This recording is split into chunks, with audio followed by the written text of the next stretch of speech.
안녕하세요. 정인영 목사입니다. 우리 한 주간 잘 보내셨나요? 부모 영상이 올라오지 않아서 물어보시는 분들이 계셨습니다.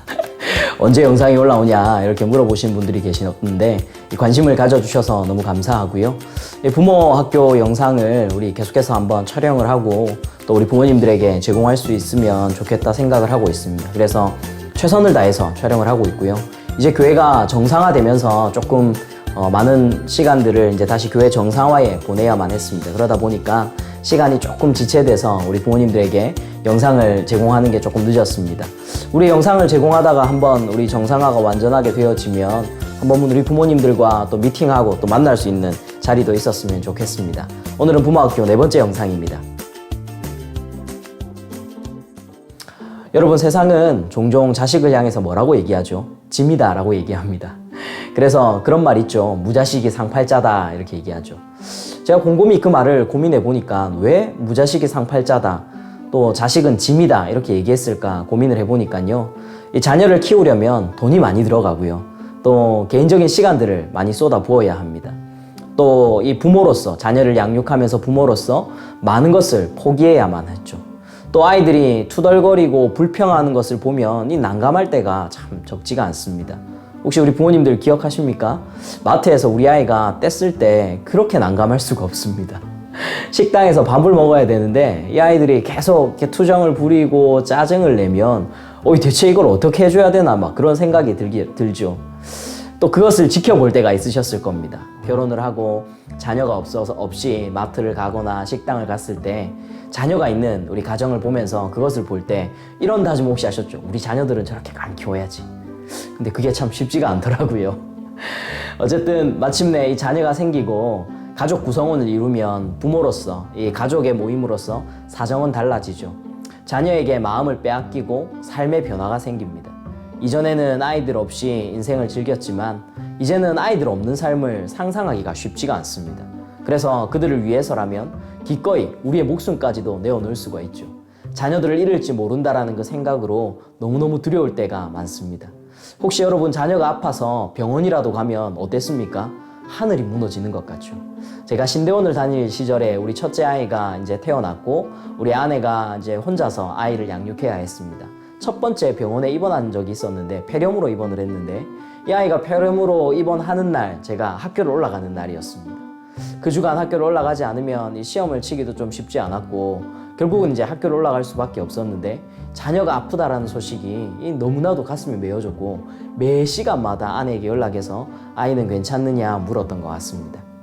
이처럼 사랑은 자녀들이 값으로 매길 수 없는 소중하고 특별한 아주 보물과도 같은 존재임을 우리에게 알려줍니다. 자녀들은 걸어다니는 살아있는 유산이며 측량할 수 없는 무한한 잠재력을 지닌 존재들이죠. 이렇듯 사랑은 하나님의 시선으로 자녀들을 보도록 도와줍니다. 그래서 이 자녀를 키운다는 것은 의무이자 특권이며 소중한 기쁨이죠. 그래서 성경은 부모에게 자녀들에 대해서 말할 때 이렇게 얘기하는데요. 시편 127편 3절에서 4절 말씀입니다. 보라, 자식들은 여호와의 기업이요 태의 열매는 그의 상급이로다. 젊은 자의 자식은 장사의 수중의 화살 같으니. 시편에서 말하는 이 기업이라고 하는 말은 하나님께서 개인에게 주신 할당된 분깃을 의미합니다. 그러니까 우리의 자녀들은 우리에게 하나님께서 맡겨주신 분깃이라는 뜻이죠. 그렇다면 이 자녀를 양육하는 일은 더욱더 우리에게 중요한 일입니다. 여러분, 자녀들은 이 과수원의 아름다운 과일과도 같습니다. 농부가 땀 흘려 수고하고 그 대가로 누리는 이 향긋한 열매와 같은 존재가 바로 자녀들이죠.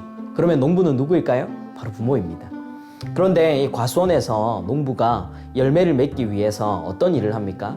농부는 이 씨앗을 뿌리는 것만으로 그치지 않고 그 씨앗이 자라서 나무가 되어지고 그 나무가 열매를 맺기까지 이로 말할 수 없는 수고를 합니다. 그리고 이러한 수고를 통해서 누구도 같이 성장합니까? 열매만 맺는 게 아니라 농부도 성장하게 되죠. 이 농부가 어떤 성장을 합니까? 바로 부모의 인격이 성숙하도록 도와줍니다. 자녀들을 기르다 보면 이기심을 버리고 자기를 희생하며 베푸는 법을 배웁니다.